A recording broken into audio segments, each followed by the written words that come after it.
Good morning, dear students of intermediate class. This is B.M. Shahidul Islam, Assistant Professor of English, Govt.suhrawardisollege, Pirojpur. Welcome to our online class once again. Dear students, you know that this is our English class. And this class is for the students of intermediate class, as I have already addressed. But my special target audience is the newly admitted, the recently admitted 11th class students. Anyway, you know that we have already started our text. We have gone to the text, and this is our text. That is English for today, you know, and we are doing Unit 3, Lesson 2 of English for today, and more specifically page number 39. On page number 39 we have two dreams. On page number 38 we have a dream by D.S. Lawrence, and we did this poem in our previous class, whereas on page number 39 we have another poem of the same name, that is Dreams, and this poem Dreams is written by, not Dream. Dear students, notice carefully that the name of the poem is not Dream, not plural, but the poet has given the name in plural, that is Dreams. And I have written the whole dreams here, that we have total 8 small length lines, 1, 2, 3, 4, 5, 6, 7, 8, only 8 lines, and each lines contain only 3, 4 or 5 syllables, that is very short lines. Anyway, I am coming there. As you have already known that this poem Dreams has been written by Lesson2 Hughes. The correct pronunciation is Lesson2 Hughes, and he was born in 1902 and died in 1967. He was born in USA, that is in United States of America, in 1902, and he died in New York City, that is also in United States of America. And he died in 1967, that is, this is his lifetime, that is, he was born in 1902 and died in 1967. It means that he got life of about 66 years. And as my previous class, I told you that this period in English literature is called modern period and postmodern period, because in English literature the modern period started in 1901 and ended in 1939 with the beginning of the Second World War. And postmodern period, the current period, that is the period going on, is called postmodern period. So Lesson2 Hughes was born in modern period and died in postmodern period. He flourished throughout the modern and the postmodern period. Anyway, this is not his full name, Lesson2 Hughes. He is popularly known as Lesson2 Hughes, but this is not his whole name, his full name, but his full name is James Mercer Lesson2 Hughes. James Mercer.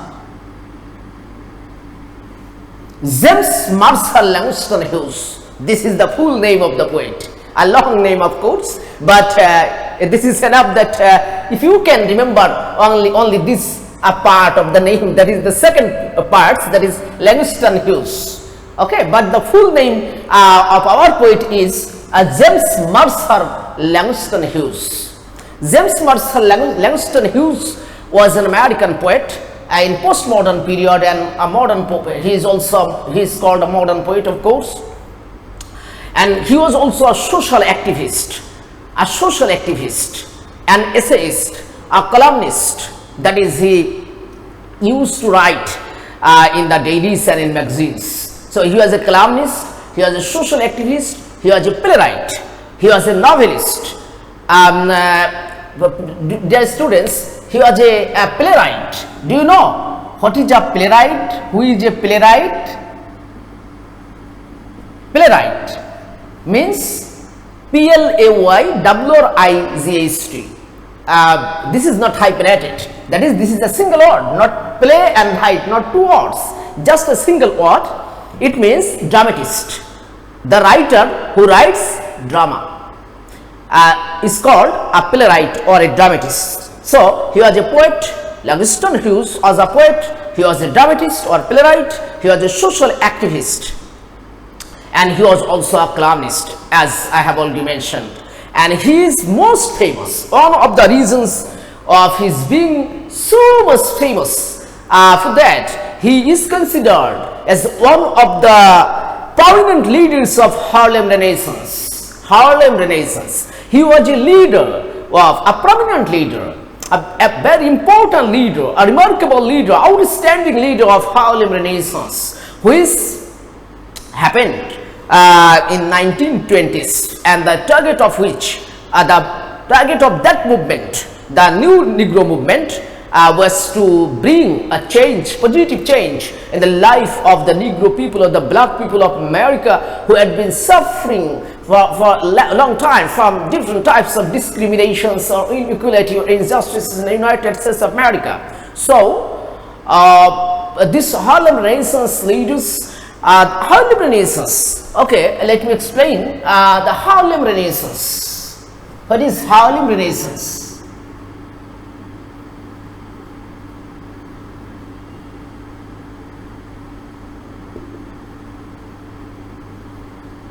What is Harlem Renaissance? What is Harlem?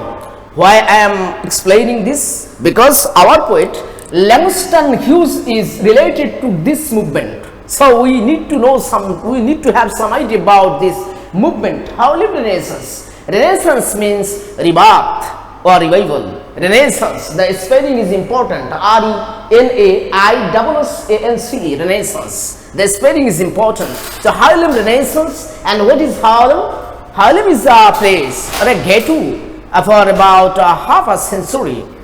This was one of the biggest ghettos in in New York City, where the black people, that is the African American people, used to live for about half a century. So this is a ghetto or a slum in at Manhattan, in the neighborhood of New York in the United States of America.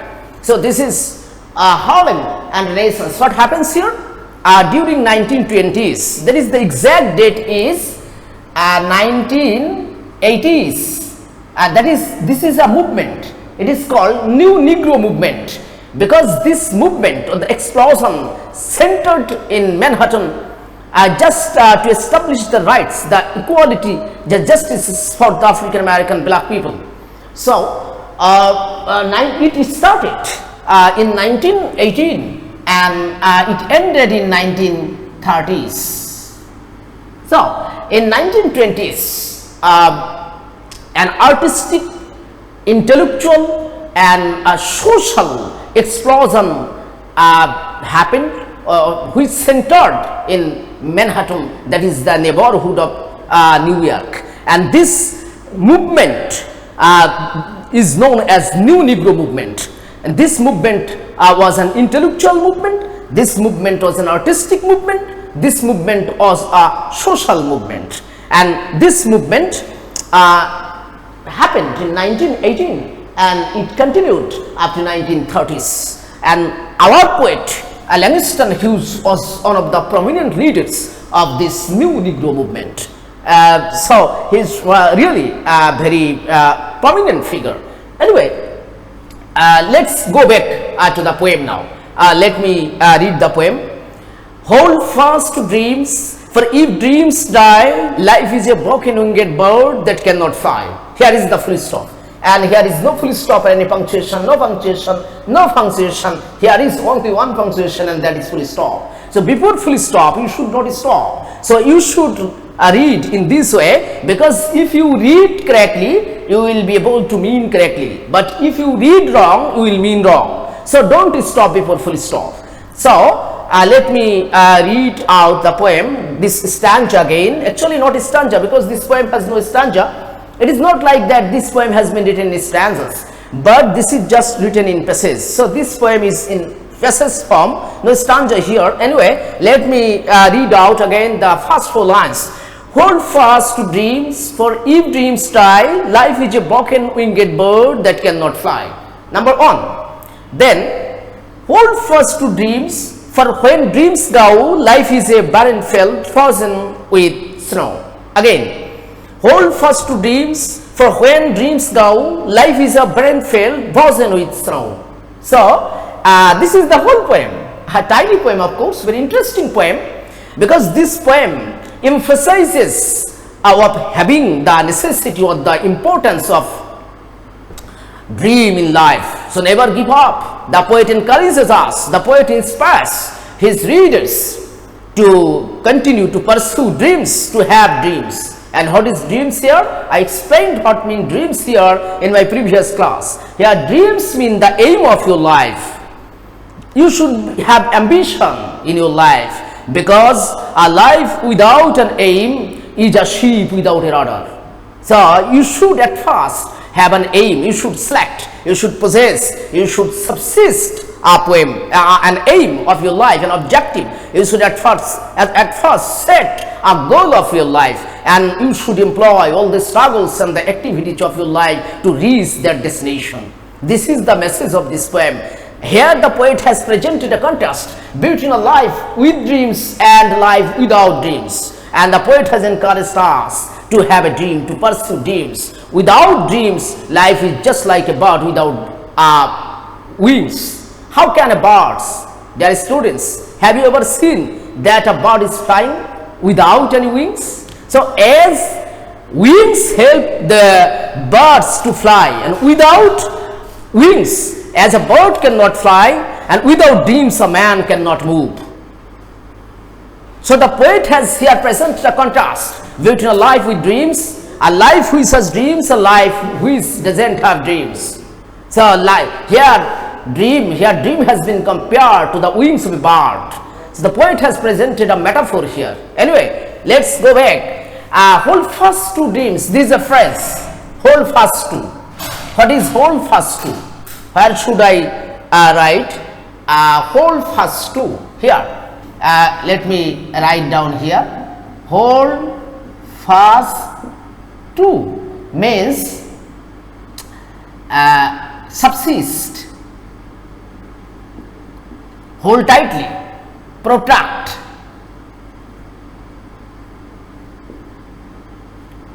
continue believing something,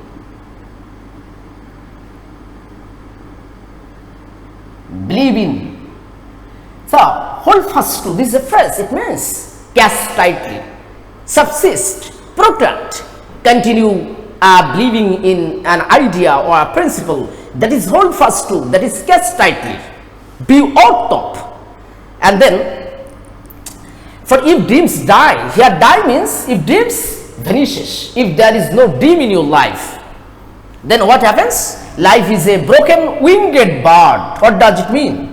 A broken winged bird. It means that winged. What is wing? Most probably you know the meaning. Wing. Wing means fin or flat. What should I say?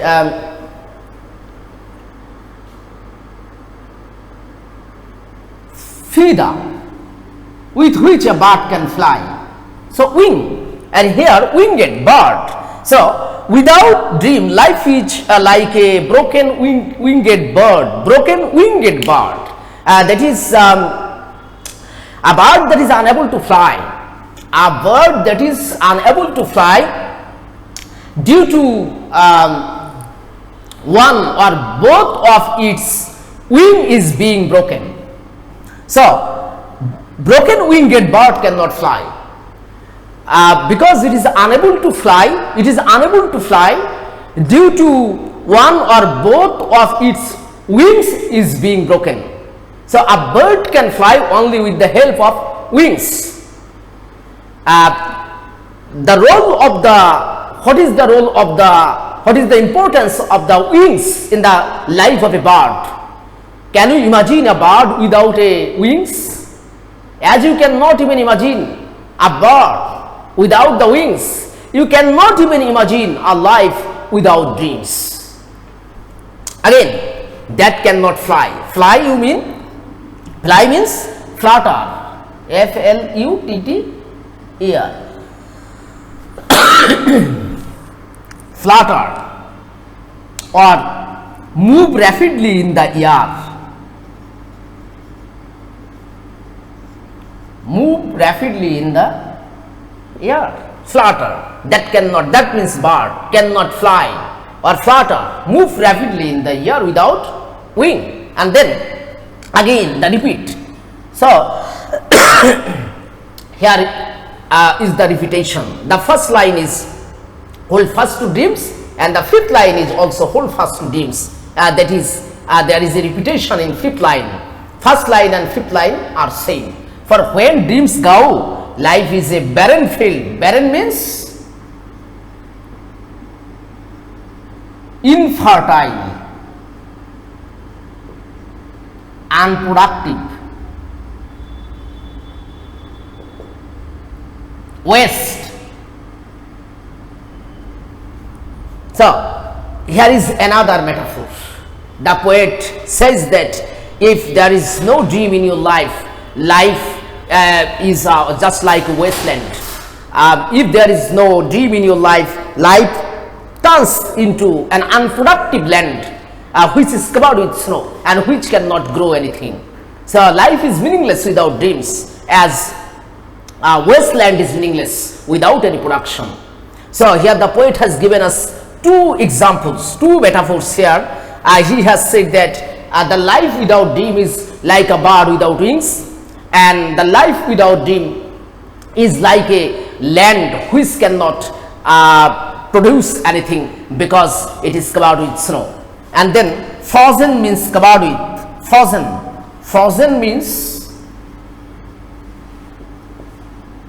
frozen means clotted, C-L-O-T-T-E-D, or jellied, G-E-L-I-E-D. You are familiar with jelly. Jellied means clotted. So frozen means clotted or jellied, even accumulated, A-C-C-U-M-U-L-A-T-E-D, accumulated, frozen with snow. Snow means ice, you know, ice or H-O-A-R, hoarfrost. Okay, so frozen with snow, that is covered with ice. So what is the poet doing here? The poet, one going to emphasize, one having dreams in life, he inspires his readers to have dreams.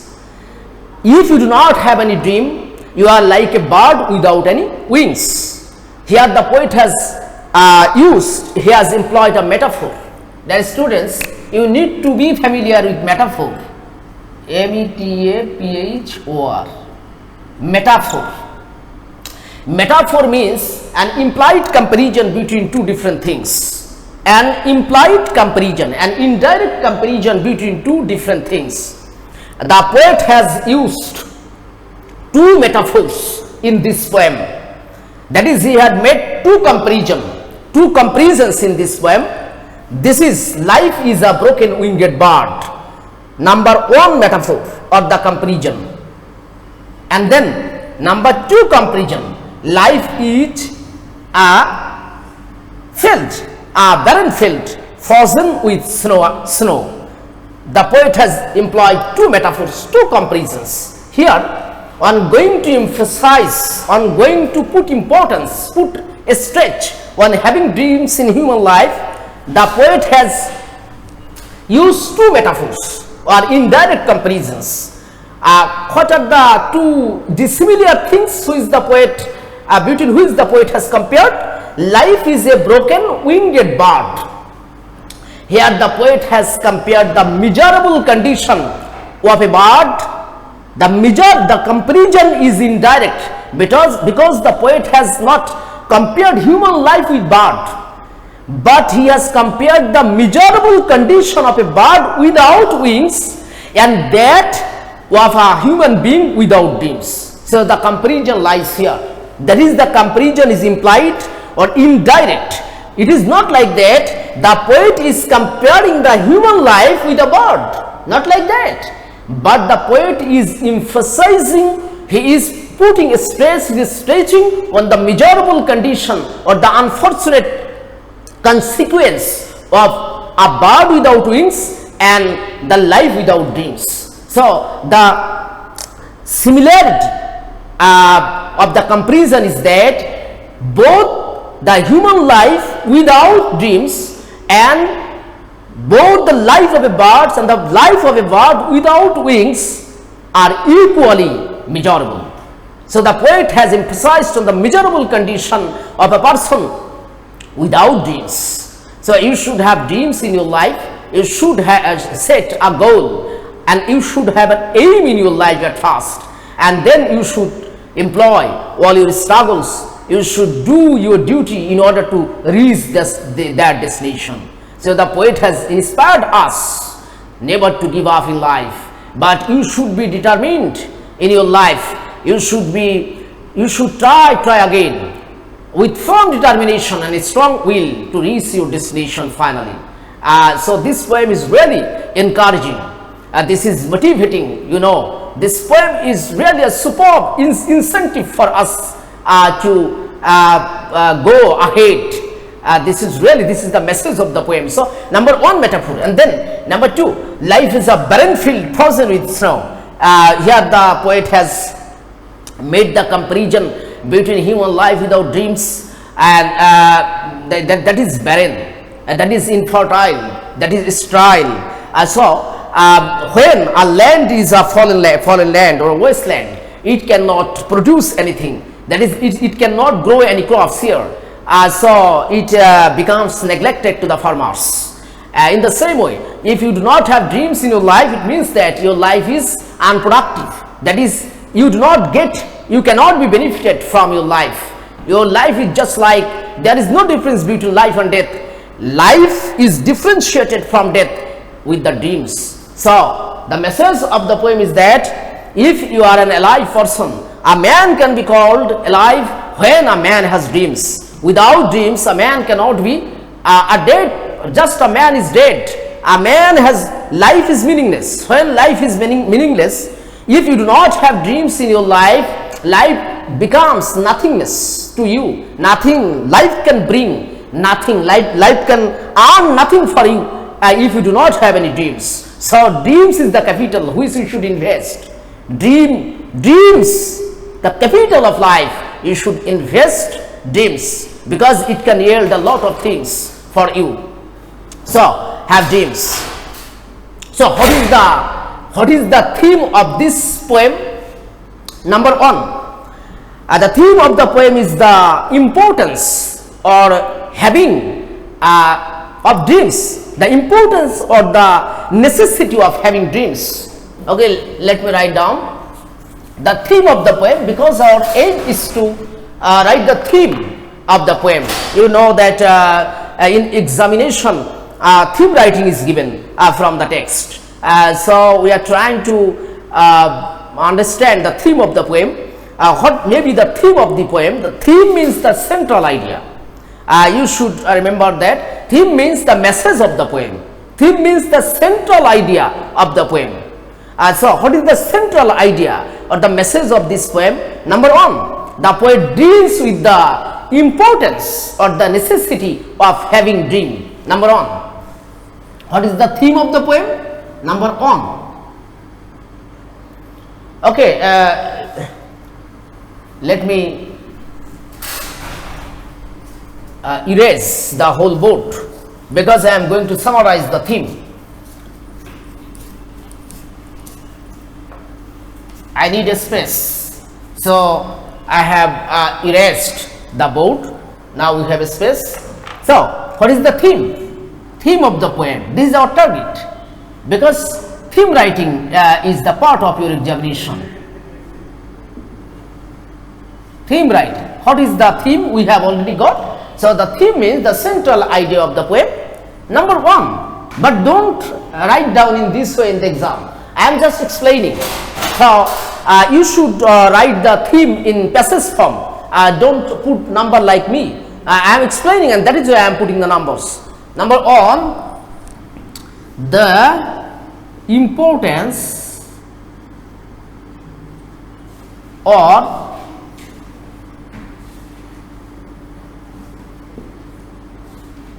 necessity of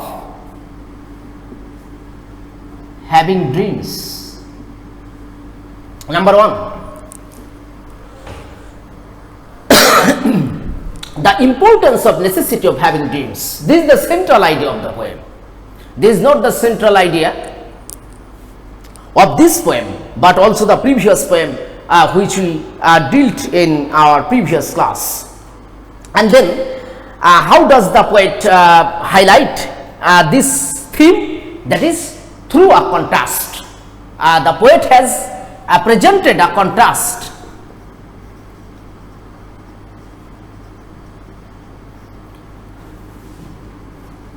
Presented a contrast between life and life without dreams. Contrast means difference. In this poem, the poet has made, he has put, he has drawn a contrast. That is the difference between a life and without a life without dreams. This contrast is important here, and the poet has clarified his contrast through two metaphors. Then the poet, number 3,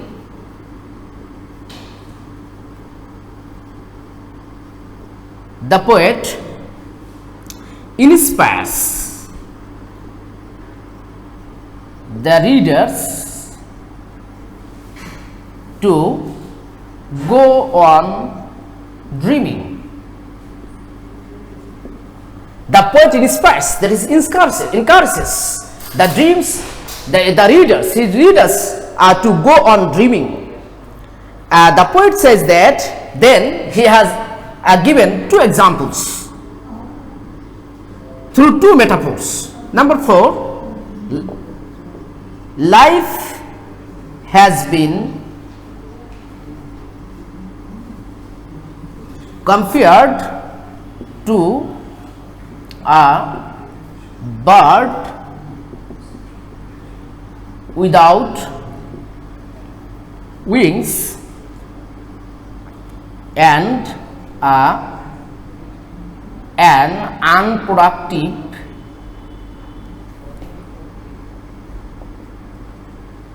land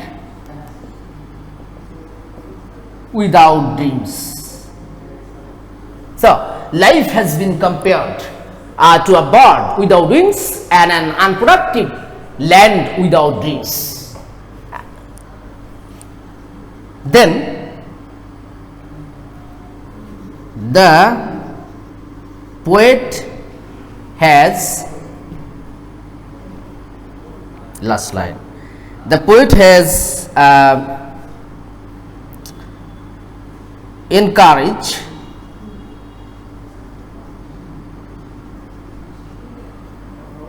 us all to pursue dreams to succeed in life. So, this is the theme.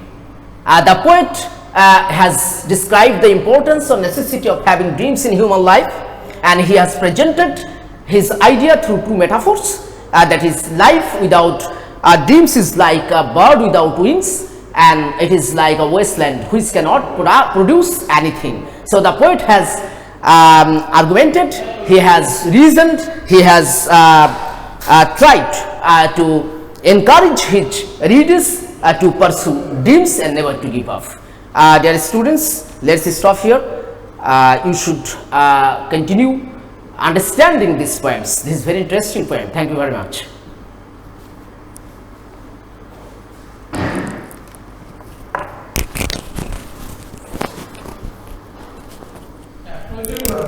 Junto é a minha cidade é